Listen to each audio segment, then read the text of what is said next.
Assalamualaikum warahmatullahi wabarakatuh.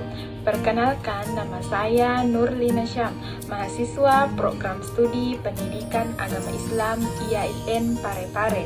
Nah, pada kesempatan kali ini saya akan menjelaskan materi tentang mata kuliah Pendidikan Jurnalistik dengan dosen pengampu Bapak Afidatul Asmar Ensos. Nah, pada kesempatan kali ini, materi yang akan saya jelaskan yaitu tentang teori-teori pers. Nah, sebenarnya apa sih itu teori? Nah, teori adalah sebuah sistem konsep abstrak yang mengindikasikan adanya hubungan di antara konsep-konsep tersebut yang membantu kita memahami suatu fenomena, sehingga bisa dikatakan bahwa suatu teori adalah suatu kerangka kerja konseptual untuk mengatur pengetahuan dan menyediakan suatu cetak biru untuk melakukan beberapa tindakan selanjutnya. Nah, selanjutnya apa sih itu pers? Nah, pers adalah dapat diartikan sebagai media massa cetak seperti surat kabar, majalah, tabloid, dan lain sebagainya.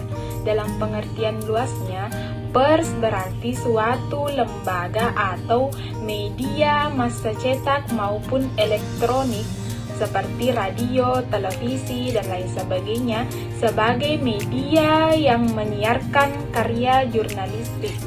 Pers dalam menjalankan fungsinya merupakan bagian dari subsistem dari sistem pemerintahan yang melakukan berbagai fungsi kontrol sosial terhadap pemerintah dalam membuat dan menetapkan suatu kebijakan. Adapun teori-teori dari pers terdiri dari 4. Nah, yang pertama itu teori pers otoriter. Teori pers otoriter ini disebut juga teori otoriten. Menurut teori ini, pers mempunyai tugas untuk mendukung dan membantu politik pemerintah yang berkuasa untuk mengabdi kepada negara. Pada teori pers jenis ini, pers tidak boleh mengkritik alat-alat negara dan penguasa.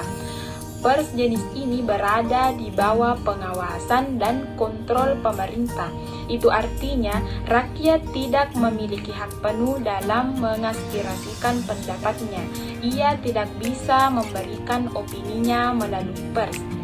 Ada beberapa ciri pokok mengenai teori pers otoriter ini, yang itu media selamanya harus tunduk kepada penguasa, membenarnya berbagai bentuk penyensoran yang dinilai bisa mengancam kekuasaan, dan wartawan tidak memiliki kebebasan penuh dalam mengekspresikan karya jurnalistiknya, terutama apabila seirama dengan keinginan penguasa. Selanjutnya yaitu teori pers yang kedua, yaitu teori pers bebas atau teori pers liberal. Pada teori ini, pers mempunyai tugas untuk melakukan pengawasan terhadap kinerja yang dilakukan oleh pemerintah. Pers dalam pandangan teori liberal ini harus memiliki kebebasan seluas-luasnya untuk membantu manusia dalam menemukan kebenaran yang hakiki. Dan teori pers yang ketiga yakni teori pers komunis. Pada teori ini, media massa berperan sebagai alat pemerintah atau partai dan bagian integral dari negara, dan media massa mau tidak mau harus tunduk kepada pemerintah. Teori ini disebut juga dengan teori pers totaliter Soviet atau teori pers komunis Soviet. Teori pers komunis ini menekankan pada bimbingan dan pendidikan massa melalui propaganda atau agitasi. Adapun ciri pokok dari pers komunis ini yakni yang pertama itu media berada di bawah pengendalian kelas pekerja, karena itu harus melayani kepentingan kelas tersebut.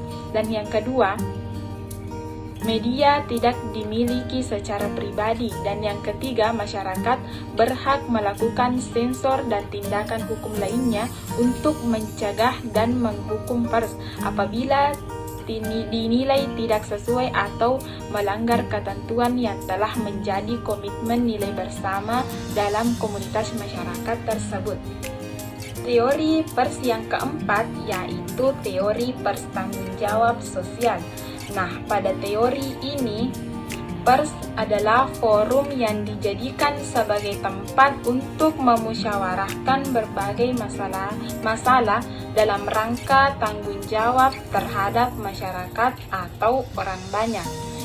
Teori tanggung jawab sosial ini berasumsi bahwa media massa khususnya televisi dan radio merupakan frekuensi milik publik. Jadi apabila media massa dijadikan kendaraan politik suatu partai atau orang, maka sudah melanggar aturan dan norma-norma yang berlaku di masyarakat. Teori ini sebagai upaya untuk mengatasi kontradiksi antara kebebasan pers, media massa, dan tanggung jawab sosial. Itulah tadi materi yang saya sampaikan tentang teori-teori pers. Semoga dapat bermanfaat bagi kita semua. Lebih dan kurangnya mohon dimaafkan. Wassalamualaikum warahmatullahi wabarakatuh.